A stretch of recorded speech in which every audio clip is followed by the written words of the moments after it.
பொன்னிந்தியா நேயர்களுக்கு வணக்கம். மகாராஷ்டிரா மற்றும் ஜார்க்கண்ட் மாநில சட்டசபை தேர்தல் முடிவுகளை பார்த்துட்டு இருக்கோம். மகாராஷ்டிரால பாஜக கூட்டணியும் ஜார்க்கண்ட்ல காங்கிரஸ் கூட்டணியும் ஆட்சி அமைக்கிறாங்க அப்படின்றது உறுதியா இருக்கு. நம்மளோட தேர்தல் முடிவுகளை பேசுவதற்காக காங்கிரஸ் கட்சியை சேர்ந்த சந்திரசேகரன் இருக்காங்க. சார் வணக்கம். வணக்கம் ஜெகதீஷ்.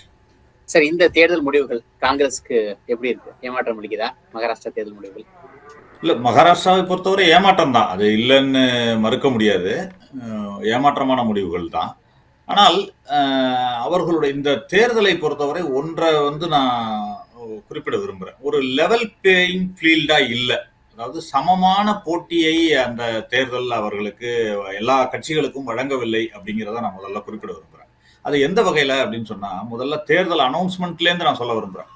முதல்ல தேர்தல் அனௌன்ஸ்மெண்ட். இந்த தேர்தல் காஷ்மீர் ஹரியானா தேர்தலோடு சேர்த்து நடத்தப்பட்டிருக்க வேண்டும். 4 மாநில தேர்தலாக நடத்தப்பட வேண்டியது 2 மாநில தேர்தல் பிரித்து நடத்தப்பட்டிருக்கிறது இப்பொழுது. அதற்கு காரணம் என்னவென்று சொன்னால், பாராளுமன்ற தேர்தலில் இவர்கள் அங்கு மகாராஷ்டிராவில் சரிவை சந்தித்தார்கள். அதற்கு பிறகு அந்த கூட்டணி கட்சிகளுக்குள் ஒரு சில சலசலப்புகள் இருந்தன.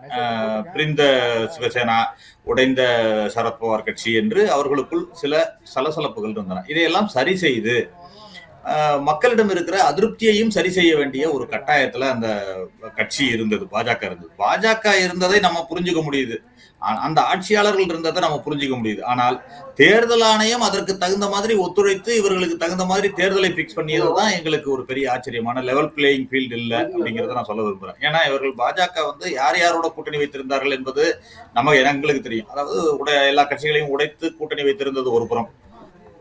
தேர்தல் ஆணையத்திலிருந்து, இடி, இன்கம் டாக்ஸில் இருந்து இது மாதிரி அமைப்புகளையும் தங்கள் கூட்டணியில் இணைத்துக் கொண்டு மிகப்பெரிய பலம் பொருந்திய ஒரு கட்சியாக வலம் வந்ததுதான் எங்களுக்கு எதிராக இருந்தது.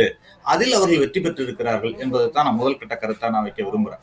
ஏனென்றால் நீங்க அந்த தேர்தலோடு சேர்த்து இந்த தேர்தலும் வைத்திருந்தால் தேர்தல் கண்டிப்பாக வேறு மாதிரி இருந்திருக்கும் என்பதுதான் என்னுடைய கருத்து. ஜார்க்கண்டில் கூட அப்பொழுது ஹேமந்த் சோரனை எல்லாம் கைது செய்து அந்த மாதிரி ஒரு இது இருந்தப்போ இன்னும் அதிருப்தி அதிகமாக இருந்தது. அங்கு இன்னும் அதிக இடங்களில் கூட ஜார்க்கண்டில் வெற்றி பெற்றிருக்க முடியும்.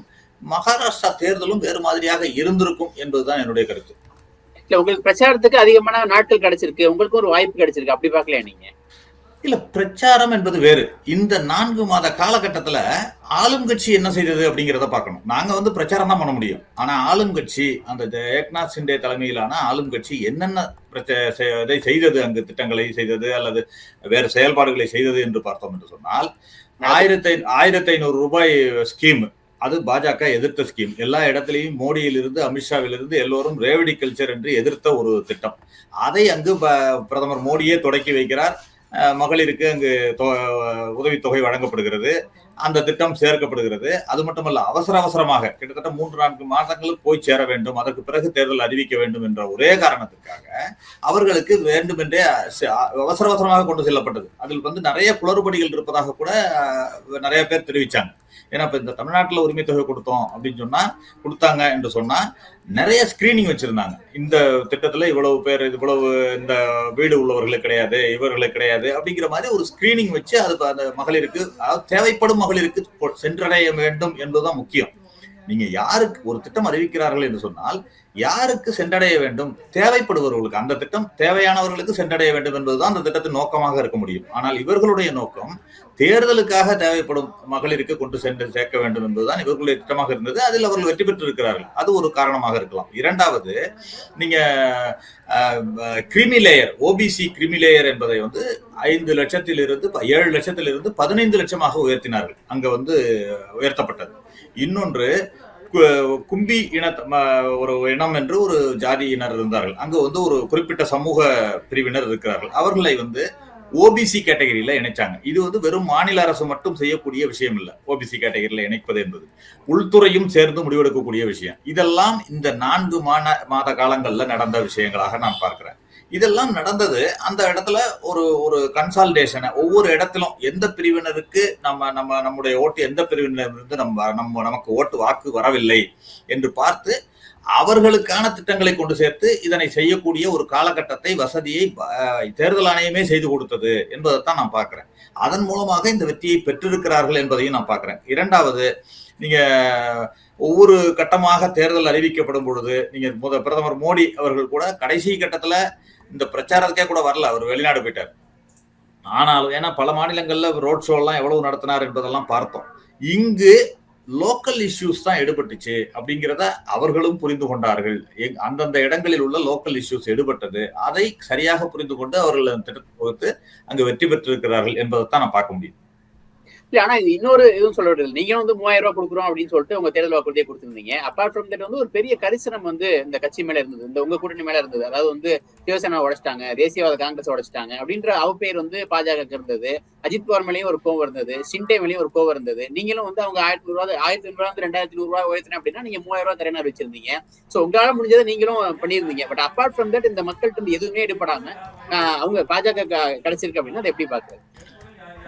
பாஜக நீங்க காங்கிரஸ் தேர்தல் பிரச்சாரம் அல்லது தேர்தல் வியூகம் வகுப்பதற்கும் பாஜக வியூகம் வகுப்பதற்கும் வித்தியாசத்தை பார்க்கிறேன். என்னன்னு சொன்னா, காங்கிரஸ் கட்சி வெற்றி பெற வேண்டும் என்ற நோக்கத்தோடு தான் எல்லா கட்சியுமே களத்துல இறங்குவாங்க. ஆனா வெற்றி பெற்றே ஆக வேண்டும், அது எப்படியாவது வெற்றி பெற வேண்டும் என்ற நோக்கத்தோடு இறங்குவது பாஜக. அதற்கு தகுந்த வியூகங்களை வகுப்பது பாஜக. நீங்க கட்சிகளை உடைப்பது, நீங்க தேர்தல் ஆணையம்னு ஒண்ணு சொன்னேன். தேர்தல் ஆணையத்தை நான் ஏதோ ஒரு சம்பிரதாயத்துக்காக குறை சொல்வேன் அல்லது தோல்விக்காக குறை சொல்லுவோம் என்பது கிடையாது. நீங்க கடந்த முறை கூட ஹரியானா சட்டமன்ற தேர்தலில் ஒரு 12-13 தொகுதிகளில் வாக்கு எந்திரங்கள்ல சில குறைபாடுகள் இருந்தது, அதன் மூலமாக வெற்றி எங்களுக்கு தடுக்கப்பட்டது என்பதெல்லாம் சொல்லி காங்கிரஸ் கட்சி ஒரு நோட்டை வந்து ஒரு கோரிக்கை மனுவை கொடுக்கிறது, பாஜக தேர்தல் ஆணையத்திடம் கொடுக்கிறது.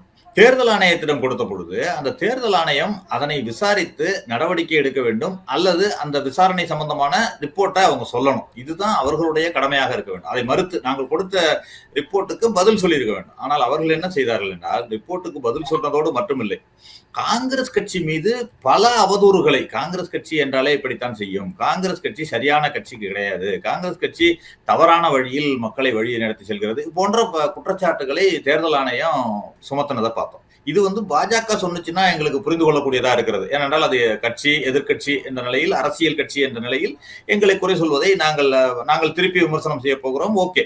ஆனால் ஒரு தேர்தல் ஆணையம் இதுவரை எனக்கு தெரிந்து வரலாற்றில், இந்திய வரலாற்றில் ஒரு அரசியல் கட்சியை, அதுவும் ஒரு முக்கியமான எதிர்கட்சியாக இருக்கின்ற ஒரு கட்சியை குறை சொல்லி தேர்தல் ஆணையமே அறிக்கை வெளியிட்டது இதுதான் என்பதாக நான் நினைக்கிறேன். அப்படிப்பட்ட நிலையில் இருக்கின்ற தேர்தல் ஆணையத்தின் மீது எப்படி நம்பிக்கை வரும், மக்களுக்கோ அல்லது அரசியல் கட்சிகளுக்கோ நம்பிக்கை வரும் என்ற கேள்வியும் எழுது. நீங்க அங்க வந்து ஜார்க்கண்ட்ல அவுட் ஆஃப் 81ல 57 உங்க கூட்டணி முன்னிலை இருக்கு. சோ அப்ப தேர்தல் ஆணையம் மேல நம்பிக்கை இருக்கு. காஷ்மீர்ல உங்க கூட்டணி ஆட்சி அமைக்குது, அப்ப தேர்தல் ஆணையம் மேல நம்பிக்கை இருக்கு. ஆனா மகாராஷ்டிரா எலெக்ஷனுக்கும் ஹரியானா எலெக்ஷன்லயும் தேர்தல் ஆணையம் மேல நம்பிக்கை இல்லைன்னா அது எப்படி நம்ம இவர்கள் வந்து செலக்டிவா தான் பண்றாங்க. நீங்க எல்லா இடங்களிலும் இவர்கள் செலக்டிவா தான், நீங்க இது மாதிரி கேள்வி கேட்க வேண்டும் என்பதற்காகவே தேர்தல் ஆணையம் செயல்படுகிறது. நீங்க இவிஎம், நீங்க ஹரியானால கூட கருத்து கணிப்புகள் கூட பல நேரங்கள்ல பாஜகவுக்கு எட்ஜ் கொடுத்து ஒரு கருத்து திணிப்புகளாக வெளியிடப்படுவதை நம்ம பார்க்கிறோம். நீங்க ஹரியானாவில் காங்கிரஸ் வெற்றி பெறும் என்று எல்லா கருத்து கணிப்புகளும் தெரிவிக்கின்றன. கடைசி வரை அந்த தேர்தலில் கூட இவிஎம் மிஷின்ல என்ன சொன்னோம், நீங்க டோட்டலாவே புறக்கணிக்கல. நாங்க இவிஎம் மிஷினையோ அல்லது ஒரு குறைபாடு என்று வரும்பொழுது, ஒரு ஜனநாயகத்தில் மக்களுக்கு சந்தேகம் இல்லாத ஒரு தேர்தல் என்பதுதான் ஜனநாயகத்தோட உச்சமா இருக்கணும். நீங்க வளர்ந்த நாடுகளான ஒரு அமெரிக்கா போன்ற நாடுகளிலேயே வாக்குச்சீட்டு முறையில தேர்தல் நடத்தப்படும் பொழுது இந்தியா போன்ற நாடுகளில் கொண்டு வருவதில் தவறில்லை. நீங்க ஜனநாயகத்துக்காக நேரமோ அல்லது பணமோ செலவு செய்வதில் தவறில்லை. ஏனென்றால் மக்களுக்கு ஒரு சந்தேகம் ஏற்பட்டுள்ளது. நீங்க ஃபுல் ப்ரூஃபோட கொடுத்துருக்கோம் ஹரியானால. நீங்க அந்த 12 தொகுதிகளில் மட்டும் பேட்டரி வந்து 97% இருக்கு, 96-97% பேட்டரி சார்ஜ் இருக்கு, இவிஎம்மோட பேட்டரி இருக்கு. எப்படி இருக்க முடியும்? காலையிலிருந்து வாக்குப்பதிவு நடைபெறுகிறது. மற்ற தொகுதிகளில் எல்லாம் 50%, 40%, 20% இருக்கு. ஆனா அந்த இடங்களில் மட்டும் சரியாக 96-97% பேட்டரி சார்ஜஸ் இருக்கு. மதியம் வரை வாக்கு வேற விதமாக இருந்தது, மாலை வேறு விதமாக மாறுகிறது. இந்த மகாராஷ்டிரா தேர்தலில் கூட மாலை 6 மணிக்கு மேல் 6 மணிக்கு வெளியிட்ட ஒரு தேர்தல் ஆணையத்தில் வெளியிட்ட புள்ளி விவரத்துக்கும் 6 மணிக்கு மேல் கடைசி புள்ளி விவரத்துக்கும் பெரிய வித்தியாசம். 6% வாக்குகள் இறுதியாக பதிவாகி இருக்கிறதாக, கடைசி 1 மணி நேரத்தில் 6% வாக்குகள் பதிவாகி இருக்கிறதாக தேர்தல் ஆணையம் குறிப்பிடுகிறது. இதை வந்து நாங்கள் கூட சந்தேகம் எழுப்பவில்லை. முன்னாள் தேர்தல் ஆணையராக இருந்த குரேஷி சந்தேகம் எழுப்புகிறார். ஏனென்றால் ஏற்கனவே ஒரு 10% வாக்குகள் ஒரு தேர்தலில் கூட வந்துச்சு கடைசி 1 ஹவர்ல. அதே மாதிரி இப்பொழுது 6% வாக்குகள் அதிகமாக வருகிறது. இது ஒரு சந்தேகத்திற்கிடமாக இருக்கிறதுன்னு முன்னாள் தேர்தல் ஆணையர் குரேஷி தெரிவிக்கிறார். இதையெல்லாம் நீங்கள் ஒதுக்கி தள்ளிவிட முடியாது. ஒரு மக்களுக்கு சந்தேகம் வரும் பொழுது அதனை நிவர்த்தி செய்ய வேண்டியது அரசு, தேர்தல் ஆணையம், எல்லாவற்றின் கடமையும் கூட. நீங்க அதற்காக நேரம் செலவாகிறது, பண விரயமாகிறது என்று சொல்லி தட்டி கழிப்பதை ஒரு ஜனநாயக நாட்டில் ஏற்றுக்கொள்ள முடியாது. இது கூட இவிஎம் மிஷினை காங்கிரஸ் தான் கொண்டு வந்தது என்ற கருத்தை கூட தெரிவிப்பார்கள். ஆனால் ஒரு கட்சியோ ஒரு ஆட்சியோ கொண்டு வந்தது என்பதற்காக அதையே கண்மூடித்தனமாக கொண்டு செல்ல வேண்டும் என்பது கிடையாது. ஒரு காலகட்டத்தில் ஒரு ஜனநாயக மாற்றத்தில் இவிஎம் மிஷினை அமெரிக்கா கூட தான் பரிசோதித்து பார்த்தது. அதில் முறைகேடுகள் நடந்தது, அது சரியில்லை என்பதற்காகத்தான் மீண்டும் அவர்கள் வாக்குச்சீட்டு முறைக்கு திரும்பினார்கள். அதே போல பல யூரோப்பியன் கண்ட்ரிஸாக இருக்கட்டும், பல நாடுகள் வந்து இவிஎம் மிஷினை பரிசோதித்து பார்த்துவிட்டு மீண்டும் வாக்குச்சீட்டு முறைக்கு திரும்பி விட்டார்கள். அதுதான் நியாயம். நீங்க ஒரு திட்டமோ அல்லது ஒரு சட்டமோ மக்களுக்காகத்தான் ஏற்படுத்தப்படுகிறதே தவிர கட்சிகளுக்காகவோ அல்லது ஆட்சிக்காகவோ கிடையாது. மக்களுக்கு அந்த திட்டத்தின் மீதோ அல்லது சட்டத்தின் மீதோ ஒரு நம்பிக்கையின்மை வந்தால் அதனை மாற்றுவதிலோ திருத்துவதிலோ எந்த விதமான தவறும் கிடையாது. அதுதான் எங்களுடைய கருத்து. தேர்தல் ஆணையத்தின் மீதான குற்றச்சாட்டு வந்து முடிய போறதில்ல. பட் நம்ம இப்ப கரண்ட் சுச்சுவேஷனுக்கு வந்தோம்னா 288 தொகுதிகள்ல பாஜக கூட்டணி வந்து 234 தொகுதிகள்லையும், காங்கிரஸ் வந்து 50 தொகுதிகள்லையும் முன்னிலை இருக்காங்க. சோ எப்படி சார் இவ்வளவு பெரிய டிஃபரன்ஸ்? எம்பி மக்களவை தேர்தலில் பாத்தீங்கன்னா ஆல்மோஸ்ட் வந்து 30 இடங்கள்ல வந்து காங்கிரஸ் ஜெயிக்குது, 17 இடங்கள்ல மட்டும்தான் பாஜக ஜெயிக்குது மக்களவை தேர்தலில். அப்படி இருக்கப்போ இப்ப எப்படி இவ்வளவு பெரிய சேஞ்ச், சினாரியோ எப்படி இவ்வளவு தூரம் மாறுது? ஒருவேளை அந்த அளவுக்கு பிரச்சாரம் பண்ணலையா? வயநாட்டுல செலுத்தின ஆர்வத்தை வந்து ராகுல் காந்தி இங்க செலுத்தல அப்படின்றாங்க. இன்னொன்று முதலமைச்சர் வேட்பாளர் யாருன்ற குழப்பம் வரும் அப்படின்றதுனால காங்கிரஸ் பெரிய அளவுக்கு இன்ட்ரெஸ்ட் காமிக்கல அப்படின்றாங்க. உட்கட்சி பூசல்ன்றாங்க. அங்க தேசியவாத காங்கிரஸுக்கும் உங்களுக்குமே உட்கட்சி பூசல் இருந்துச்சு, உத்தவ் தாக்கரேக்கும் உங்களுக்கும் ஒரு சரியான புரிதல் இல்ல. சோ அது மாதிரியான அவங்களுக்குள்ளே யாரை டிஃபீட் பண்ணலாம், மாத்தி மாத்தி டிஃபீட் பண்ணலான்ற ஒரு பிரச்சனை இருந்துச்சு. யாரு சிஎம் வரதுன்ற ஒரு கொஸ்டின் இருந்ததுனால பெரிய அளவுக்கு கோஆர்டினேஷன் இல்லைன்ற மாதிரி குற்றச்சாட்டுகளும் வைக்கிறாங்க. இல்ல, இது ஒரு ஒருவருடைய பிரச்சாரத்தினாலோ அல்லது ஒரு கட்சி தவறினாலோ இது நடக்கல.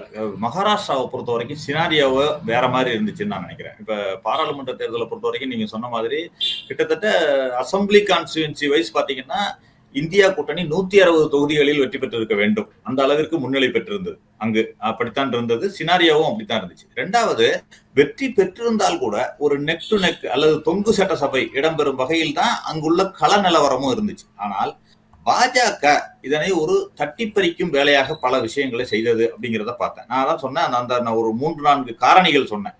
ஏனென்றால் ஏற்கனவே அவர்களுக்கு பல மைனஸ் இருந்துச்சு. நீங்க பாஜக தோல்வியுற வேண்டும் என்பதற்கு, தோல்வியடைய வேண்டும் என்பதற்கு, ஆட்சி மாற்றம் வேண்டும் என்பதற்கு பல காரணங்கள் இருந்துச்சு. ஏன்னா விவசாயிகள் தற்கொலை இருந்துச்சு, வெங்காயம், சோயாபீன்ஸ் ஏற்றுமதிக்கு வரி விதித்து அதில் பெரிய அதிருப்தி அடைந்திருந்தார்கள். இந்த தேர்தல் நேரத்தில் தான் அந்த வரி விலக்கிக் கொள்ளப்பட்டது. அதே போல கோஆபரேட்டிவ் சொசைட்டியில் நிறைய குழப்பங்கள் இருந்துச்சு.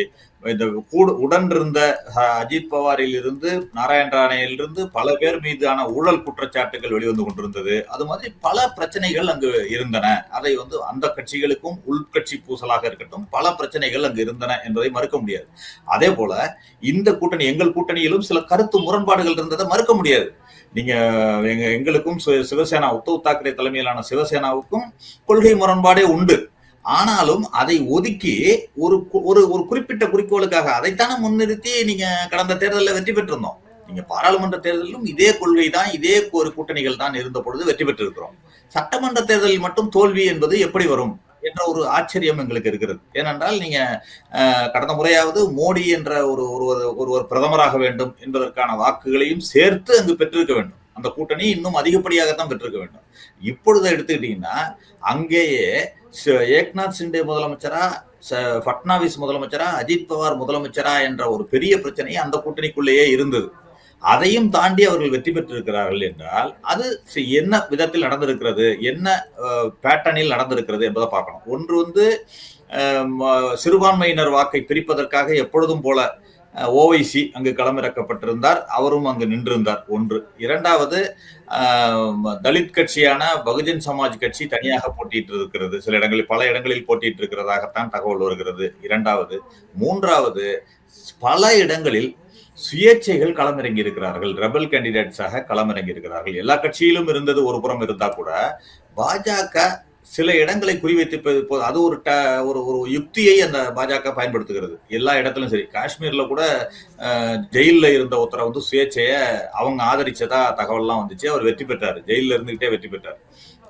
அது மாதிரி பல இடங்களில் அவர்கள் வெற்றி பெற முடியாது அல்லது ஏதாவது டஃப் ஃபைட்டாக இருக்கும் என்று நினைக்கின்ற இடங்களில் எல்லாம் ஒரு சில சுயேட்சைகளை களமிறக்கி அவர்கள் மூலமாக வாக்குகளை பிரித்து அவர்கள் வெற்றி பெறலாம் என்ற ஒரு சூழ்நிலையையும் உருவாக்குவதை நம்ம பார்க்க முடியுது. அப்படி பல பேட்டர்ன் இருக்கு. நீங்க மகாராஷ்டிராவை பொறுத்த வரைக்கும் அந்த மகாராஷ்டிரா வெற்றி என்பது அவர்களுக்கு மிகப்பெரிய வெற்றி தான் இல்லை என்று மறுக்க முடியாது. ஆனாலும் அவர்கள் கொடுத்த வாக்குறுதி என்பது இன்றைக்கு மலை போல் அவர்கள் முன்னால் இருக்கிறதையும் நான் இங்க சுட்டிக்காட்ட விரும்புறேன். நீங்க கர்நாடகாவில் எல்லாம் காங்கிரஸ் கட்சிக்கு வாக்குறுதி கொடுத்து 5 கேரண்டிஸ்ன்னு கொடுத்தோம். கர்நாடகாவிலும் சரி, இமாச்சல் பிரதேசத்திலும் சரி, ஆந்திராவிலும் சரி 5 கேரண்டிஸ் நிறைய வாக்குறுதிகள் கொடுத்திருந்தா கூட வந்தவுடன் 100 நாட்களில் நாங்கள் நிறைவேற்றுவோம் என்று 5 கேரண்டிஸ் காங்கிரஸ் கட்சி கொடுக்கிறது. அந்த வாக்குறுதிகளை அந்த 100 நாட்களுக்குள் நிறைவேற்றுவதற்கான முயற்சிகளை காங்கிரஸ் கட்சி மேற்கொண்டு அதில் வெற்றியும் பெற்றிருக்கிறது. கர்நாடகாவில் அப்படித்தான் 5 கேரண்டிஸ் கொடுத்து எல்லா கேரண்டியும் நிறைவேற்றிய பிறகு ஒரு இலவச அரிசி 5 கிலோ கொடுப்போம் என்று ஒரு கேரண்டி கொடுத்திருந்தாங்க. அந்த கேரண்டியை நிறைவேற்ற முடியாமல் பாஜக அரசு முட்டுக்கட்டை போட்டது. எப்படி என்றால் பொது தொகுப்பிலிருந்து அரிசியை கர்நாடகாவுக்கு நிறுத்திட்டாங்க.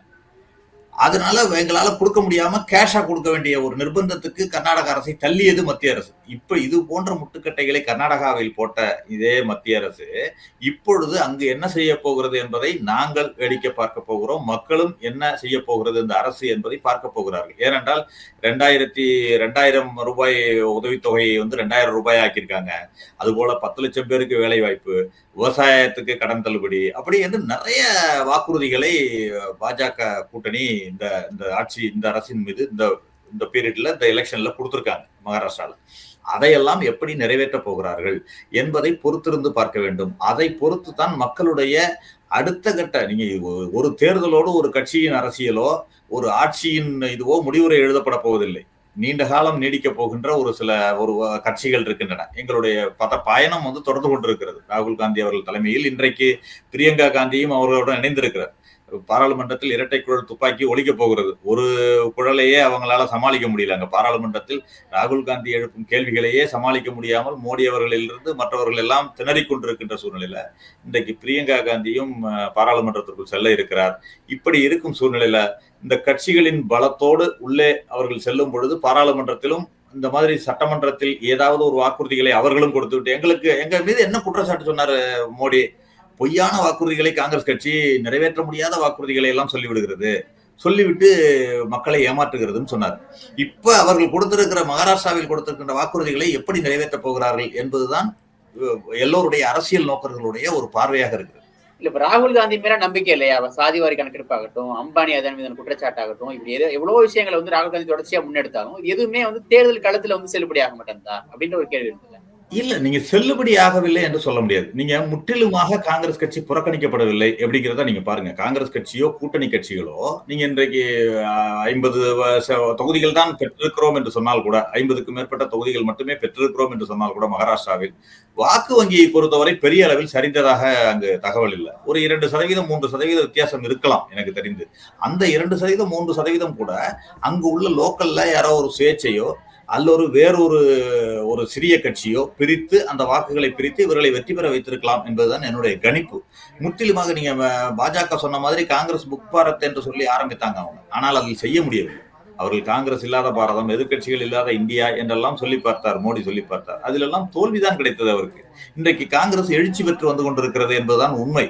எல்லா இடங்களிலும் திரு ராகுல் காந்தி அவர்களுடைய நடைப்பயணத்துக்கு பிறகு நீங்க ராகுல் காந்தி என்னவெல்லாம் தனிப்பட்ட முறையில வசைப்பாடினாரெல்லாம் நம்ம பார்த்தோம்.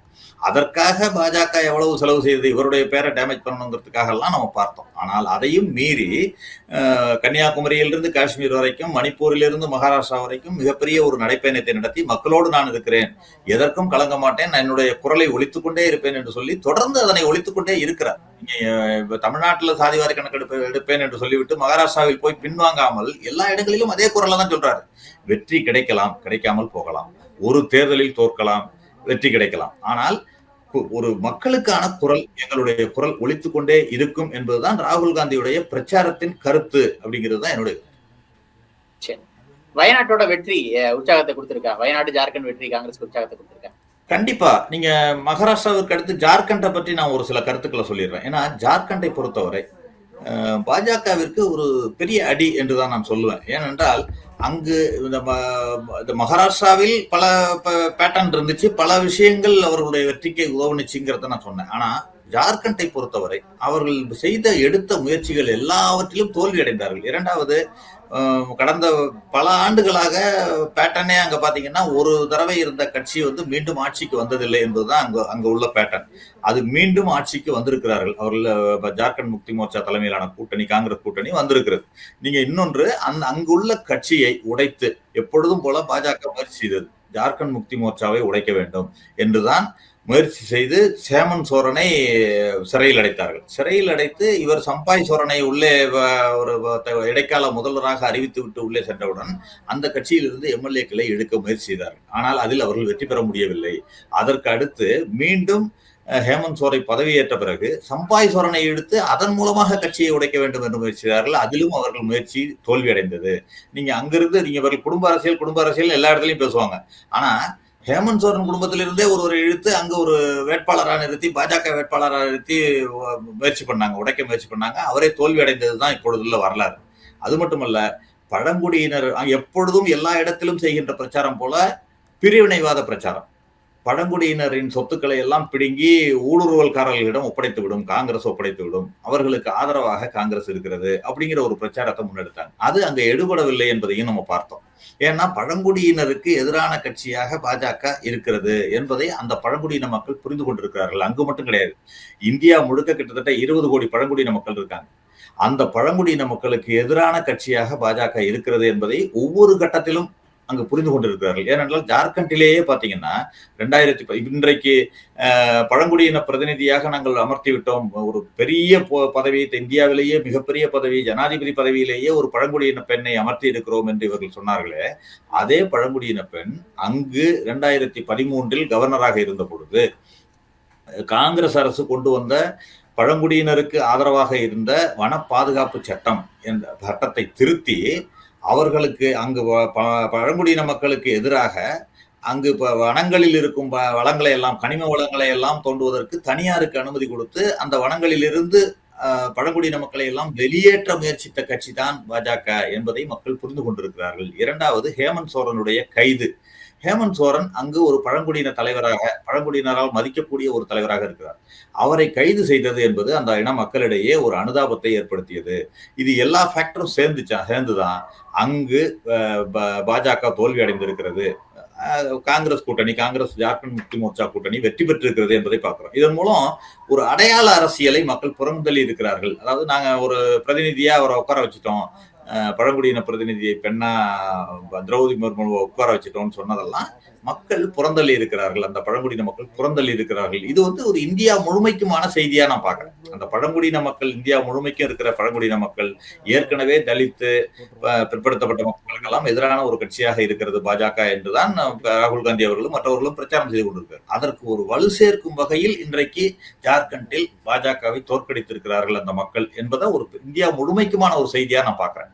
அடுத்து, வயநாட்டில் பிரியங்கா காந்தி அவர்கள் வெற்றி பெற்றிருக்கிறார்கள் என்பது எங்களுக்கு ஒரு மகிழ்ச்சியான செய்தியாக இருக்கிறது. ஏனென்றால் இன்றைக்கு அவர்கள் அது மறுபடியும் சொல்லலாம், ஒரு ஏற்கனவே அவர்கள் கிரிட்டிசைஸ் பண்ணதுதான், குடும்ப அரசியல், இன்னொரு குடும்பத்திலிருந்து இன்னொரு வாரிசு வந்திருக்கிறார் என்ற ஒரு கிரிட்டிசிசம் எல்லாம் புறந்தள்ளிட்டாங்க. ஏன்னா இனிமே இந்த குடும்ப அரசியல், ஊழல் இதை பத்தி எல்லாம் பேசுவதற்கு பாஜகவிற்கு தகுதி இருக்கிறதா என்று கேட்டால் அது இல்லை என்பதுதான் உண்மை. ஏன்னா இவர்கள் ஊழல் செய்தவர்களை எல்லாரும் பக்கத்துல வச்சுக்கிட்டு குடும்பத்தை, இப்ப அஜித் பவார் யார், எந்த குடும்பத்துல இருந்து வந்தவர், அவர் குடும்ப அரசியல் இல்லையா? இப்ப நான் ஏற்கனவே சொன்ன ஹேமந்த் சோரன் குடும்பத்திலிருந்து ஒருத்தரை நிக்க வச்சாருன்னு, அது மாதிரி ஒவ்வொரு இடத்திலும் ஒரு குடும்ப அரசியலை செய்து கொண்டு ஊழல் செய்தவர்களை எல்லாம் பக்கத்தில் வைத்துக் கொண்டு காங்கிரஸை ஊழல், குடும்ப அரசியல் என்று சொல்லுவதை மக்கள் இனிமேல் ஏற்றுக்கொள்ள மாட்டார்கள். அதற்கான அங்கீகாரமாகத்தான் இவர்கள் சொல்லும் குடும்ப அரசியல் என்பதை புறந்தள்ளும் விதமாகத்தான் ஏற்கனவே ராகுல் காந்தி அவர்கள் என்ன மார்ஜின்ல வெற்றி பெற்றாரோ அதை விட அதிக அளவிலான வித்தியாசத்தில், வாக்குகள் வித்தியாசத்தில் இன்றைக்கு பிரியங்கா காந்தி வெற்றி பெற்றிருக்கிறார். இதிலிருந்து 2 கருத்துக்கள் எங்களுக்கு. மக்களுக்கு ஒரு கருத்து, காங்கிரஸ் கட்சி மக்களுக்கான கட்சி, மக்களிடையே செல்வாக்கு பெற்றிருக்கிறது, நேரு குடும்பத்தை புறந்தள்ள முடியாது என்பதை மக்கள் உணர்த்தி இருக்கிறார்கள் அப்படிங்கிறது தான் ஒண்ணு. ஏன்னா நேரு குடும்பத்தை பத்தி தான் மோடியும் பாஜகவினரும் தொடர்ந்து கிரிட்டிசைஸ் பண்ணிட்டு இருந்தாங்க. இன்றைக்கு நேரு குடும்பத்தை புறந்தள்ள முடியாது, மக்களிடமிருந்து ஒதுக்க முடியாது என்பதை வந்து ஸ்ட்ராங்கா பதிவு பண்ணியிருக்காங்க மக்கள். ஒன்று. இரண்டாவது, காங்கிரஸ் கட்சியை பொறுத்தவரை தென் மாநிலங்களில் பிரியங்கா காந்தியும் வட மாநிலத்தில் ராகுல் காந்தியும் அவர்கள் இரட்டை குழல் துப்பாக்கியாக பாராளுமன்றத்திலும் சரி மக்கள் மன்றத்திலும் சரி ஒழிக்கக்கூடிய ஒரு பெரிய 2 பெரும் தலைவர்களாக இங்கு எங்களுக்கு வந்திருக்கிறார்கள், காங்கிரஸ் கட்சிக்கு வந்திருக்கிறார்கள். இது எங்களுக்கு காங்கிரஸ் கட்சிக்கும் ஒரு பலம் சேர்க்கும் என்பதாகத்தான் நான் நினைக்கிறேன். பட் ஆனா ஓட் பெர்சன்டேஜ் செக் பண்ணா மகாராஷ்டிரா பொறுத்தவரை பாஜக 26.60 வாங்கியிருக்கு, காங்கிரஸ் வந்து 12.8 தான் வாங்கியிருக்கு. ஒரு கிளாரிபிகேஷனுக்காக சொல்றேன். இப்போ வந்து அந்த இல்ல பிரச்சனைகளும் போயிட்டு அதுல இன்னொன்னு அந்த ஓட் பர்சன்டேஜ் வந்து நீங்க லைட்டா சொல்லிட்டு போக முடியாது. ஏன்னு வச்சுங்களேன், நீங்க அவர்கள் போட்டியிட்ட தொகுதியையும் காங்கிரஸ் போட்டியிட்ட தொகுதியையும் கணக்கு பண்ணணும். காங்கிரஸ் வந்து ஒரு 100 தொகுதிக்கு உட்பட்டு தான் போட்டிட்டுச்சு. இப்ப பாஜக 145 தொகுதிகள்ல போட்டிட்டுச்சு. அதையும் நீங்க பார்க்கணும். அப்படிங்கிறப்ப பர்சன்டேஜ் அவங்களுக்கு அதிகமா தான் இருக்கும். நீங்க டோட்டல் இந்த அணியும் அந்த அணியும் பெற்ற வாக்குகளை எடுத்து அது வித்தியாசத்தை பார்த்தோம்னா அதோட இது தெரியும்னு நினைக்கிறேன். அது இன்னும் கொஞ்சம் கடைசியா கடைசி கட்டத்தை இது பிறகுதான் வெளியிடுறப்போ தான் அந்த வித்தியாசங்கள் தெரிய வரும்னு நான் நினைக்கிறேன். சரி, யார் முதலமைச்சர் வேட்பாளர் அப்படின்றதுல ஒரு பிரச்சனை பாஜக வரும்னு நினைக்கிறீங்களா? தேவேந்திர பட்னாவிஸா, ஏக்நாத் சிண்டையா அப்படின்றதுல ஒரு பிரச்சனை திரும்ப வெடிக்கும்னு நினைக்கிறீங்களா? அதுல பிரச்சனைகள் கண்டிப்பாக வெடிக்கும். ஏனென்றால் இவர்கள் நீங்க தேவேந்திர பட்னாவிஸ் இப்ப கடந்த முறை வந்து ஒரு சாக்ரிஃபைஸ் பண்ணி தான், அதாவது அந்த கட்சியை உடைத்து வந்தவர் என்பதற்காகத்தான் ஷிண்டேவுக்கு அந்த பதவி கொடுக்கப்பட்டது. அதாவது சிவசேனாவை உடைக்க வேண்டும் என்ற டார்கெட்டை அவர் நிறைவேற்றினார்.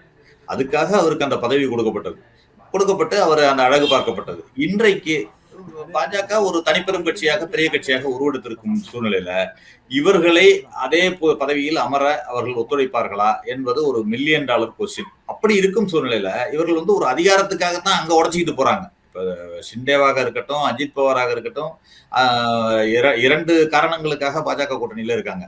ஒன்று வந்து அதிகாரம், இரண்டாவது தங்களுடைய ஊழலுக்கு ஒரு பாதுகாப்பு, தாங்கள் செய்த ஊழலுக்கு பாதுகாப்பு. அஜித் பவார் மீது பிரதமரே குற்றம் சாட்டினார். 70,000 கோடி ஊழல் செய்த ஒருவரை வைத்திருக்கிறது கட்சி அப்படின்லாம் பேசிய அடுத்த வாரமே அவர் துணை முதலமைச்சர் ஆக்கப்பட்டார். ஆக 2 காரணங்களுக்காக அவர்கள் அங்க சென்றிருக்காங்க. ஒன்று ஊழல் குற்றச்சாட்டுகளில் இருந்து தங்களை பாதுகாத்துக் கொள்ள, இரண்டாவது அதிகாரத்தை பெறுவதற்கு. அதற்கு இவர்கள் முயற்சி செய்வார்கள். இரண்டாவது இவர்கள் 2 பேருமே தேவேந்திர ஷிண்டேவாக இருக்கட்டும் அல்லது அஜித் பவாராக இருக்கட்டும், தாவலில் வந்து ஒன்றும் பெரிய குறை இதெல்லாம் கிடையாது. எந்த கட்சி எப்படி வேண்டுமானாலும் திருப்பி சேருவதற்கான வாய்ப்புகள்லாம் இருக்கிறது. அந்த அதிகாரம் கிடைக்கவில்லை, தங்களுக்கு அங்கு மரியாதை இல்லை என்று சொன்னால் மீண்டும் திரும்புவதற்கான அல்லது தாய் கட்சியுடன் இணைவதற்கான வாய்ப்புகள் எல்லாம் இருக்கின்றன. ஆனாலும் பாஜக எப்படியாவது அவர்களை ரீட்டைன் செய்ய வேண்டும் அல்லது மிரட்டியாவது அவர்களுடன் வைத்துக் கொள்ள வேண்டும் என்றுதான் நினைப்பார்கள். அதனால ஒரு கொஞ்ச காலத்திற்கு கண்டிப்பாக 1-2 வருடங்களுக்கு ஏனென்றால் மத்தியிலும் அவர்களுடைய ஆட்சி இருப்பதால், அவர்களுடைய அதிகாரம் இருப்பதால் 1-2 வருடங்களுக்கு இந்த ஆட்சியை கண்டிப்பாக நகர்த்துவார்கள் என்றுதான் நான் நினைக்கிறேன். உத்தரப்பிரதேசில பார்த்தோம்னா 9 தொகுதிகளுக்கு வந்து இடைத்தேர்தல் நடந்தது. அதுல வந்து 7ல வந்து என்டிஏவே வந்து லீடிங்ல இருக்காங்க. சோ வந்து அங்க என்ன காரணம்னு பார்த்தா ஒரு கூட்டணி திரும்ப அமைக்க முடியல, சமாஜ்வாதி ஒரு கூட்டணி அமைக்க முடியாத அது ஒரு காரணம் அப்படின்னு பார்க்கப்படுது. ஜார்க்கண்ட்ல பாத்தீங்கன்னா சமாஜ்வாதி தனிச்சு ஒரு 30 இடங்கள்ல போயிட்டாங்கன்னு நினைக்கிறேன். ஏன் இந்தியா கூட்டணிக்குள்ள ஒரு ஒருமித்த கருத்து வந்து வரவே மாட்டேங்குது? தொடர்ச்சியாக இந்த முதல் இருந்துகிட்டே இருக்கே, எம்பி எலெக்ஷன் தான் சரி, சட்டசபை தேர்தலும் சரி, இடைத்தேர்தல் இருந்தாலும் சரி. இல்ல நீங்க எல்லா கட்சிகளுக்கும் கருத்து மாறுபாடுகள் ஒவ்வொரு கட்சிக்கும் இருக்கும். இரண்டாவது, இப்ப நீங்க இதுலயே கூட உத்தரப்பிரதேசத்தை பத்தி குறிப்பிட்டீங்க. 9 தொகுதிகள்ல கிட்டத்தட்ட நாங்கள் காங்கிரஸ் கட்சி 4 அல்லது 5 தொகுதி 10 தொகுதிகள் எலெக்ஷன் வைக்க வேண்டியது, ஒரு தொகுதியில வைக்கல. அதுல 5 தொகுதிகள் காங்கிரஸ் கட்சி கேட்டிருந்தது. அதில் 1-2 தொகுதிகள் தான் தர முடியும் என்று சொன்னதாக சொல்லப்பட்டது. வேண்டாம் என்று வெளியிலிருந்து ஆதரவு தருகிறோம் என்று சொன்னோம். அது எந்த அளவிற்கு ஜெல் ஆனிச்சு அப்படிங்கிறது தெரியல. ஏன் காரணம் என்னவென்று சொன்னால், அங்க லோக்கல்ல சில லீடர்கள் இருக்கிறார்கள். இருக்கும் பொழுது அவர்களுக்கான வாய்ப்பு அங்கு அளிக்கப்பட வேண்டி இருக்கிறது ஒவ்வொரு கட்சிக்கும். இப்ப சமாஜ்வாடி கட்சி என்று சொன்னால் அங்கு உத்தரப்பிரதேசத்துல ஒரு பெரிய கட்சியாக இருக்கிறது. அடுத்தது காங்கிரஸ் கட்சி ஏற்கனவே ஆண்ட கட்சி தான். இப்பொழுது வலுவிழந்து இருந்தால் கூட ஏற்கனவே ஆண்ட கட்சி. அவர்களும் சில தொகுதிகளில் வலுவாக இருக்கின்ற தொகுதிகளில் தாங்கள் போட்டியிட வேண்டும் என்று நினைப்பது எந்த விதமான தவறும் கிடையாது. அந்த சூழ்நிலைகள்ல சில சமயங்கள்ல அமையாமல் போவதும் இயற்கை தான். ஆனால் இந்த இடைத்தேர்தல் வந்து ஒரு பெரிய மாறுபாடை கொண்டு வரும் அப்படின்னு நான் நினைக்கல. ஏன்னா இப்ப கர்நாடகால 3 தொகுதி சட்டமன்ற இடைத்தேர்தல் நடந்துச்சு. 3 தொகுதிகளிலுமே காங்கிரஸ் கட்சி வெற்றி பெற்றிருக்கிறது. அதுல இன்னும் குறிப்பா பார்க்க போனா குமாரசாமி, மத்திய அமைச்சர் குமாரசாமியுடைய மகன் தோற்றிருக்கிறார். அதே போல முன்னாள் முதலமைச்சர் பசவராஜ் பொம்மையுடைய மகன் தோற்றிருக்கிறார். இதெல்லாம் அங்க நடந்திருக்கும் பொழுது அந்த இடைத்தேர்தலை பொறுத்தவரை ஆளும் கட்சி அங்கு கொஞ்சம் எட்ஜி எடுக்கிற சூழ்நிலை வருகிறது என்பதுதான் எல்லா இடங்களிலும் நடக்கிறது. ஆளுங்கட்சிக்கான சாதகமாக இருக்கும் என்பதுதான் எல்லா இடங்களிலும் நடக்கிறது. அதுதான் இங்க நடந்திருக்கு. அதை வந்து நாம் பெரிதாக அந்த இடைத்தேர்தலை வைத்து அடுத்த வரும் பொது தேர்தலிலோ அல்லது அடுத்தடுத்த தேர்தல்களிலோ எப்படி நடைபெறும் என்பதெல்லாம் நம்ம கருத்தில் கொள்ள தேவையில்லை அப்படிங்கிறது தான் நான் நினைக்கிறேன். உத்தவ் தாக்கரே சரத்பவார் மீதான கரிசனம், மண்ணில் மனிதர்கள் என்ற அந்த அக்கறை, அதையெல்லாம் தாண்டி இந்த கட்சியை உடைச்சாங்கன்ற பாஜகக்குள்ள கெட்ட பேர், இதையெல்லாம் தாண்டி வந்து பாஜக இந்த அளவுக்கு லீடிங் வந்திருக்காங்கன்னா அதுக்கு என்ன காரணம் நினைக்கிறீங்க? ஆர்எஸ்எஸோட இந்த பின்புலம் தான் காரணம் நினைக்கிறீங்களா? இல்ல அதை தாண்டி வேற ஏதாவது காரணம் நினைக்கிறீங்களா? இல்ல, ஆர்எஸ்எஸ் எப்பொழுதுமே பாஜகவுக்கு சப்போர்ட்டா தானே வேலை செஞ்சுட்டு இருக்காங்க. அது என்ன இந்த இப்பொழுது இல்ல மட்டும்? இருந்தாலும் மகாராஷ்டிரா, நாக்பூர் இதெல்லாம் ஆமா, சேர்த்து அது இருக்கு, அது இருக்கு. இல்ல, ஏன் அத பாஜக ஏன் இதுல செய்யல? பாராளுமன்ற தேர்தல்ல ஏன் அது ஒர்க் அவுட் ஆகல? அப்படி என்றால் பாராளுமன்ற தேர்தலில் மோடியை ஆர்எஸ்எஸ் புறக்கணித்து விட்டதுன்னு எடுத்துக்கலாமா? அப்படி அப்படியே ஒரு இல்ல. செய்தி இருக்கத்தானே செஞ்சது. அப்படியும் இருந்துச்சு. அதையும் தாண்டி தான் அவர்கள் வெற்றி பெற்றிருக்கிறார்கள் என்பதுதான் உண்மை. நீங்க அது மறுக்க முடியாத உண்மை. ஆனா பாஜக என்பது ஒரு அசுர பலம் கொண்ட ஒரு கட்சியாக, அசுர பலம்னா எதிரில இருக்கிறவங்க பலத்தையும் எடுத்துக்கிற ஒரு கட்சியாக, எல்லா பலங்களையும் உபயோகிக்கின்ற ஒரு கட்சியாக நான் பார்க்கிறேன். நான் அதான் ஏற்கனவே குறிப்பிட்டேன். தேர்தல் ஆணையத்திலிருந்து நீங்க ஒரு தேர்தல் நடத்தை விதிமுறை, தேர்தல் அறிவிச்ச உடனே தேர்தல் நடத்தை விதிமுறை வந்துடும். ஒவ்வொரு மாநில அரசும் ஒரு திட்டத்தை அறிவிக்கணும்னா கூட போய் தேர்தல் ஆணையத்திட்ட பர்மிஷன் வாங்கிட்டு வரணும். ஆனா இவங்க என்ன பண்ணாங்கன்னா, ஒன்று இவர்களுக்கு ஒரு 4 மாச கால அவகாசம் கொடுத்தாங்க தேர்தல் நடத்துறதுக்கு. அதுக்குள்ள நீங்க ஸ்கீம் எல்லாம் அனௌன்ஸ் பண்ணிடுங்கன்னு சொல்லிட்டு. ஒன்று. இரண்டாவது என்ன செய்யறாங்கன்னா, இடி, இன்கம் டாக்ஸ் போன்றவை கூட தேர்தல் ஆணையத்திடம் அனுமதி பெற்று தான், அதாவது ஒரு தேர்தல் நடத்தை விதிமுறைகள் வந்த பிறகு ஒரு பெரிய இதெல்லாம் நடவடிக்கை எல்லாம் எடுக்க மாட்டாங்க அவங்க. ஆனா அதை கூட இவர்கள் அந்த தேர்தல் நேரத்திலும் அறிவித்த பிறகும் சில செய்தார்கள். ஜார்க்கண்ட்ல எல்லாம் பல ரைடுகள் நடந்துச்சு பல பேர் மீது. அது மாதிரி மகாராஷ்டிராலையும் பல ரைடுகள் நடந்துச்சு. ரெண்டாவது, இதிலேயே அஜித் பவாரே ஒப்புதல் வாக்குமூலம் கொடுத்தார். கடந்த முறை கூட்டணி பேச்சுவார்த்தை நடந்த பொழுது அதானியும் கூட இருந்தார். ஆக அதானியும் இந்தியாவின் மிகப்பெரிய பணக்காரர்கள் ஒருவரான அதானியும் இந்த தேர்தலில் அவர்களுக்கு ஒத்துழைத்திருக்கிறார் என்பதும் தெரிய வருகிறது. ஏனென்றால் 5 கோடி ரூபாய் பணம் பிடிபடுது அங்கு. கடந்த முறை ஒரு பாஜகவோட தேசிய செயலாளராக இருக்கும் ஒருவர் கேஷ் டிஸ்ட்ரிபியூட் பண்றார். அதை கையும் களவுமாக பிடிபடுகிறது. பிடிபட்ட போது கூட அவர் மீது பெரிய அளவில் அந்த 5 கோடி என்ற பெயரை போடாம ஏதோ ஒரு ஆயிரக்கணக்கில் உள்ள தொகையை மட்டும் குறிப்பிட்டு விட்டுட்டாங்க. 4500 ரூபாய் 5000 ஏதோ போட்டு எஃப்ஐஆர் போட்டு விட்டுட்டாங்க. அந்த அளவுக்கு தான் அந்த ஆணையமும் தேர்தல் ஆணையமும் அவர்களுக்குள்ள அரசு அதிகாரமும் செயல்பட்டதை நம்ம பார்க்கிறோம். ஆக பணபலம், அதிகார பலம். ரெண்டாவது அந்த பிரிவினைவாதம். அங்க கூட என்ன சொன்னாரு பிரதமர் போய் பேசுறப்ப, என்ன சொன்னாரு, எல்லா இடங்கள்லயும் பேசுற மாதிரி நாம் ஒற்றுமையாக இருந்தால் பாதுகாப்பாக இருப்போம் அப்படின்னா என்ன அர்த்தம்? அதற்கு அவர் விளக்க வேண்டும். எல்லா இடங்களிலும் இது மாதிரி ஒரு பிரிவினைவாதம், இது எல்லாவற்றையும் எடுத்து அவர்கள் அந்த வெற்றியை பெற்றிருக்கிறார்கள். ஆனால் இனிமேல் தான் அவர்களுக்கான சவால் காத்திருக்கிறது என்பதையும் நான் இங்க ஒரு எச்சரிக்கையாக தெரிவிக்க விரும்புகிறேன். அந்த சவாலை அவர்கள் எப்படி மேற்கொண்டு செல்கிறார்கள் என்பதை எங்களுடைய இந்தியா கூட்டணி தொடர்ந்து மக்களுக்காக போராடி அந்த குரலை ஒழிக்கும் என்ற நம்பிக்கை எனக்கு இருக்கு. காங்கிரஸ் தன்னை எப்படி சரி செஞ்சுக்கணும் அல்லது சீர்படுத்திக்கணும், எப்படி தன்னை தகவமைச்சுக்கணும் அப்படின்னு நினைக்கிறீங்க? வருங்காலங்கள்ல பாஜக கம்ப்ளீட் பண்ற அளவுக்கு நம்ம வரணும் அப்படின்னா என்னென்ன மாதிரியான விஷயங்களை முன்னெடுக்கணும், எங்கெங்க லேக் ஆயிருக்கும்னு நினைக்கிறேன்? நான் ஒரு தொண்டனா நான் கருத்து சொல்லணும்னா இவிஎம் மிஷினையே அனுமதிக்க கூடாது. அதற்கு என்னென்ன செய்யணுமோ காங்கிரஸ் அதை செய்ய வேண்டும் தான் நான் சொல்லுவேன். என்னுடைய ஒரு தொண்டராக அடுத்த தேர்தலில் இவிஎம் மிஷின் இல்லாத ஒரு தேர்தல் நடக்க வேண்டும் என்றால் என்ன செய்ய வேண்டுமோ அதை காங்கிரஸ் கட்சி செய்ய வேண்டும் என்று நான் விரும்புவேன், என்னை பொறுத்தவரை தனிப்பட்ட முறையில. அதற்கு அடுத்து காங்கிரஸ் கட்சி இப்பொழுது தகவமைத்து ஏற்கனவே சீர்படுத்தி மேம்படுத்தி வருகிறது என்பதை நான் தொடர்ந்து பார்த்துட்டு இருக்கேன். கடந்த 10 வருடமாக, அதாவது முதல்ல 2014 தேர்தலில் தோல்வி, 2019 தேர்தலில் தோல்வி, 2024 தேர்தலில் தோல்வின்னு 3 தேர்தல்களை பார்க்கும் பொழுது 2019, 2024 இந்த மாதிரி தேர்தல்களை தொடர்ந்து பார்க்கும் பொழுது 3 தேர்தல்களிலும் இந்த 3 தேர்தல்களிலும் காங்கிரஸ் கட்சி கொஞ்சம் கொஞ்சமாக தன்னை மேம்படுத்தி கொண்டிருக்கிறதுன்னு தான் பாக்குறேன். இன்னைக்கு ஒரு தேர்தல் மூலமாக ஒரு அகில இந்திய தலைவர் நியமிக்க இருக்கிறார். இன்னைக்கு காங்கிரஸ் கட்சியில திரு மல்லிகார்ஜுன கார்கே அவர்கள் இருக்கிறாரு. ஒரு தலித் முகமாக இருந்து ஒரு பெரிய மிகப்பெரும் தலைவராக இருக்கிறவர் அவருடைய அட்வைஸின் கீழே இயங்குது இன்றைக்கு. ஆக எல்லா சமூக பிரதிநிதிகளையும் எல்லாரையும் அரவணைத்து செல்லக்கூடிய ஒரு கட்சியாக, எல்லோருக்குமான கட்சியாக இருக்க வேண்டும் என்பதில் காங்கிரஸ் கட்சி உறுதியாக இருக்கிறது. அதை இன்றைக்கு ராகுல் காந்தி முன்னெடுத்து சென்று கொண்டிருக்கிறார். அதற்கு துணையாக இன்றைக்கு பிரியங்கா காந்தியும் உள்ளே வந்திருக்கிறார். அப்படி இருக்கும் பொழுது காங்கிரஸ் கட்சி கொஞ்சம் கொஞ்சமாக தன்னை சீர்படுத்தி கொண்டிருக்கிறது. அதாவது சரிவு, ஒரு கட்சிக்கு ஏற்றம் இறக்கம் எல்லாம் இருக்கும். ஒரே உயர்வாகவே இருக்க வேண்டும் என்பது கிடையாது ஒவ்வொரு கட்சிக்கும். 2 தொகுதி 80களில் 2 தொகுதியில் வெற்றி பெற்ற பாஜக தான் இன்றைக்கு 300 தொகுதி 240 தொகுதின்னு வெற்றி பெற்றிருக்கு. அப்படிங்கிறப்ப காங்கிரஸ் கட்சிக்கும் வெற்றி தோல்வி என்பது ஒவ்வொரு காலகட்டங்கள்ல நடந்ததுதான். அதை இன்றைக்கு காங்கிரஸ் கட்சி சந்தித்துக் கொண்டிருக்கிறது. அதை எப்படி தகவமைத்துக் கொள்ள வேண்டும் என்ற ஒரு தன்மையும் காங்கிரஸ் கட்சியிடம் இருக்கிறது. அதற்கேற்ற ஒரு திறமையான தலைவர்களும் காங்கிரஸில் இருக்கிறார்கள். அந்த தலைவர்கள் கண்டிப்பாக காங்கிரஸை நன்றாக வழிநடத்தி சென்று வருங்காலத்தில் வெற்றி பெறக்கூடிய வழிமுறைகளை காண்பார்கள் என்ற நம்பிக்கை எனக்கு இருக்கிறது. ராகுல் காந்தியை வந்து ஆரம்பத்துல பப்புன்னு பாஜக விமர்சிச்சா கூட பிற்காலத்துல வந்து ராகுல் காந்தியை ஒரு தலைவரா ஏத்துக்கிட்டாங்கன்றதுல மறுக்க முடியாது. ஆனாலுமே கூட மோடியா ராகுல் காந்தியா அப்படின்னா இன்னும் இந்த மோடியை கம்ப்ளீட் பண்ற அளவுக்கு அல்லது மோடியை பீட் பண்ற அளவுக்கு ராகுல் காந்தி இன்னும் வளரல, அல்லது தேர்தல் வெற்றியை ராகுல் காந்தியால கொடுக்க முடியல, ஏதோ ஒரு பிரச்சனை இருக்கு அப்படின்றத புரிஞ்சுக்க முடியும். இல்ல நீங்க நீங்க எடுத்து பாருங்களேன், ட்ராக் ரெக்கார்டு எடுத்து பாருங்களேன். மோடியா ராகுல் காந்தியான்னு ஃபர்ஸ்ட் ஆரம்பிச்சவங்க, அடுத்தது ராகுல் காந்திக்கெல்லாம் நாங்கள் பதில் சொல்ல வேண்டுமா என்று சொன்னவர்கள், இன்றைக்கு ராகுல் காந்தி சொல்ற ஒவ்வொரு வார்த்தைக்கும் ரியாக்ட் பண்றதை பார்க்கிறோம்ல நம்ம. அதுவே அவர் மீது உள்ள பதட்டத்தை தானே காட்டுது. ராகுல் காந்தி பேசும் ஒவ்வொரு வார்த்தைக்கும் பதில் சொல்ல வேண்டிய கட்டாயத்துக்கு ஆளாகி இருக்கிறார்கள். இவரோட எதற்காக எம்பி பதவியை பறிச்சாங்க? இவர் பாராளுமன்றத்துல அதானியை பத்தி பேசினாருன்றதுக்காக இவருடைய எம்பி பதவியை பறிச்சாங்க.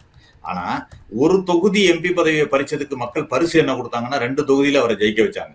அதே மாதிரி அவருடைய வீட்டை அவசரமாக காலி செய்து வைத்தார்கள். அதெல்லாம் தேவையான ஒரு நடவடிக்கையா என்று மக்கள் பார்த்துக்கிட்டு இருந்தாங்க. மக்கள் எல்லோரும் என்ன பார்த்துக்கிட்டு இருந்தாங்க, என்னது ஒரு எம்பி பதவியே இருக்கு பண்ணா கூட ஒரு நேரம் கொடுத்திருக்கலாம், அல்லது வேற ஏதாவது அவர் அப்பீல் பண்ற வரைக்கும் வெயிட் பண்ணிருக்கலாம். ஆனா உடனடியாக நோட்டீஸ் கொடுத்து அவரை காலி செய்ய வைத்தார்கள். ஆனால் இன்றைக்கு பாராளுமன்ற எதிர்க்கட்சி தலைவராக இந்திய மக்களுடைய குரலாக வந்து உட்கார்ந்துருக்காரு. அவர் பாராளுமன்ற எதிர்க்கட்சி தலைவருக்கான வீட்டை ஒதுக்கக்கூடிய ஒரு சூழ்நிலைக்கு அதே கட்சி அதே ஆட்சி உருவாக்கியதை பார்த்தோம். இதுதான் ஜனநாயகம். நீங்க ஜனநாயகத்துல யாரையும் நீங்கள் புறந்தள்ள முடியாது. அதுவும் மக்களின் குரலாக ஒலிக்கின்ற ஒரு தலைவரை அடக்க முயற்சித்தால் அது அவருடைய எழுச்சிக்கு தான் வழிவகுக்கும்ன்றதுக்கு ஒரே ஒரு உதாரணம், ரோல் மாடல் ராகுல் காந்தி தான். நீங்க அவரை என்ன பண்ணீங்க, நீங்க பப்பு எல்லாம் சொன்னீங்க. அவர் என்ன சொன்னாரு, நீ எதை வேணா சொல்லிக்க, நான் மக்களோடு இருக்கிறேன்னு சொல்லி மக்களோட நடைப்பயணம் போறாரு. அவர் சந்திக்கிற நபர்கள் எல்லாம் பாருங்க, ஒவ்வொரு நாளும் சாதாரண ஏழை எளிய மக்கள், ஒரு கூலி தொழிலாளிகள், மூட்டை தூக்கும் தொழிலாளி, பெயிண்ட் அடிக்கிற தொழிலாளி, இதுல வேலை செய்யற தொழிலாளின்னு ஒவ்வொரு தொழிலாளர்கள், விவசாயிகள், இவர்களை சந்தித்து அவர்களுடைய குரலை எல்லாம் உள்வாங்கி கொண்டு அதனை பாராளுமன்றத்தில் எதிரொலிக்கிறார். இது வந்து நீங்க ஒரே நாள்ல மோடி வந்து கட்டமைக்கப்பட்ட பிம்பம். நீங்க இந்த பக்கம் மோடி எடுத்துக்கிட்டீங்கன்னா, குஜராத் மாடல் என்று முதல் முறையாக வந்ததே வந்து ஒரு மோடி என்பது ஒரு கட்டமைக்கப்பட்ட பிம்பம். குஜராத்ல ஏதோ பாலாறும் தேனாரும் ஓடுகிறது, அங்கு மாதிரி மோடி வந்தா இங்க இந்தியாலையும் பண்ணிடுவாருன்னு கிராமம் வரைக்கும் நம்ப வச்சாங்க. நீங்க மோடி என்ற பெயரே, குஜராத் என்ற பெயரே, குஜராத் என்ற மாநிலமே பல பேருக்கு தெரியாது கிராமத்துல. ஆனா அதை கொண்டு சென்று சேர்த்தது, ஒரு பிம்பத்தை கட்டமைத்தது இந்த சோசியல் மீடியா. இதை வைத்துக் கொண்டு அவர்கள் செய்தார்கள். ஆனால் அதே பிம்பமே அடுத்தடுத்த தேர்தல்களில் கொஞ்சம் கொஞ்சமாக சரிவடைந்ததை பார்த்தோம். அடுத்தது உலக குரு அப்படின்னு ஆரம்பிச்சாங்க. முதல்ல குஜராத் குருவாக இருந்தவரை உலக குருவாக, விஸ்வ குருவாக கொண்டு போனாங்க.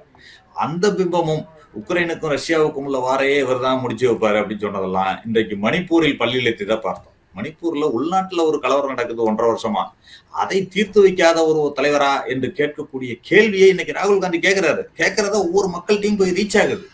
ராகுல் காந்தி 3 தடவை போயிட்டாரு மணிப்பூருக்கு. ஒரு எதிர்கட்சி தலைவராக 3 முறை மணிப்பூருக்கு சென்று வந்து விட்டார். இத்தனைக்கும் அவர் த்ரெட் உள்ளவர், அவர் வந்து லைஃப் த்ரெட் உள்ள ஒரு தலைவர். அவர் 3 முறை மணிப்பூருக்கு சென்று வந்து விட்டார். ஆனால் மோடி அவர்கள் இன்று வரை போக தயங்குகிறார். ஆக யார் எப்படி நடந்து கொள்கிறார்கள் என்பதை மக்கள் பார்த்து கொண்டிருக்கிறார்கள். அது வந்து ஒரே நாளில் மாற்றம் வந்துவிடும் என்று நான் நினைக்கவில்லை. அது கண்டிப்பாக ஒரு மாற்றம் நிகழும். அந்த மாற்றத்தில் பாஜக சரிவடையும். காங்கிரசின் எழுச்சி கண்டிப்பாக நடைபெறும். நன்றி சார். பல்வேறு கேள்விகளுக்கு விரிவான பதில் அளிச்சீங்க. உங்களுடைய நேரத்தை பதிவு கொடுத்ததுக்கு நன்றி. நன்றி.